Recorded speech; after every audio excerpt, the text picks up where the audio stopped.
Hello everyone, good morning. আমি জুই, আর আজকে আমার আরেকটি নতুন ব্লগে তোমরা সবাই ওয়েলকাম। তোমরা সবাই কেমন আছো আমাকে অবশ্যই কমেন্ট করে জানাইবে। আর আজকে অনেক ধরনের জবা ফুটছে, সাদা জবা, লাল জবা আর শিউলি ফুলও ফুটছে। বেসিক্যালি শিউলি ফুলটা শরৎকালে ফোটে, কিন্তু আমাদের বাড়িতে এখনো মাঝে মধ্যে এই ফুলটা ফোটে, কারণ এই গাছের নিচে সবসময় আমরা জল দিই।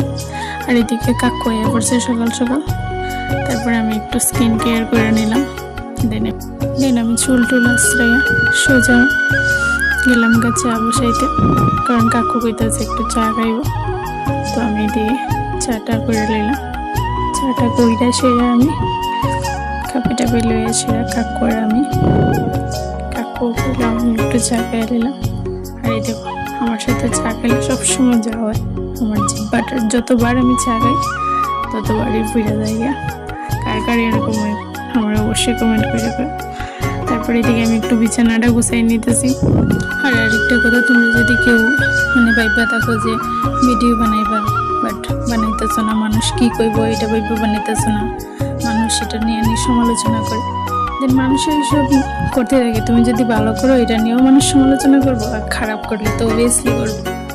তো ভিডিও থেকে আর্নিং না হোক, বাট এটা একটা বেস্ট মোমেন্ট হয়ে থাকবো, যেটা আমরা আজকের থেকে আরও 5 বছর পরে দেখলে এই মেমোরিটি আমার কাছে খুবই ভালো লাগবে। তো আমি তো বেসিক্যালি আর্নিংয়ের লেগে করি না, আমি আমার এই স্মৃতিটি যাতে সবসময় দেখতে পারি এটার লেগেই করি। দেন স্টার্ট করে দেবো। তোমার যা ভালো লাগে করো, মানুষের কাজই হয়েছে সমালোচনা করা, মানুষ করতেই থাকবো।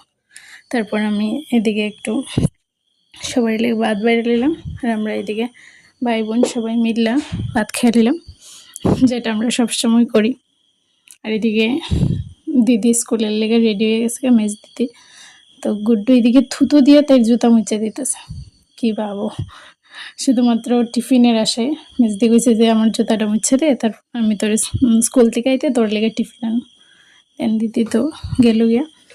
তারপরে আমি এদিকে স্নান করে ফ্রেশ হয়ে গেলাম গা। এদিকে একটু আয়নার সামনে গিয়ে একটু পোজ মারতেছি সুন্দর করে। তারপরে আজকে আমাদের এদিকে অনেক বাতাস দিতেছে, আই থিঙ্ক জ্বর আইতে পারে, বাট অনেক বৃষ্টি বৃষ্টি ভাব আসলো, আকাশ একদম কালো হয়ে আসলো, বাট তা কিছুই হইলো না, বৃষ্টি বৃষ্টি কিছুই দিল না। আর এদিকে কাকু আর বর্দা এদিকে বাঁশ লইয়ে আইছে ক্ষেতের লেগা। তারপর আর কি কতক্ষণ পর ঠিক হয়ে গেছিলো, সব কিছু রোদ্র উঠে গেল। তারপরে এদিকে দিদি স্কুল থেকে আয়া পড়লো, তারপরে দুধ লিয়ে আইছে। তো ওদিকে আমি দুধটা জাল দিয়ে নিলাম। দেন আমি দুধটা জাল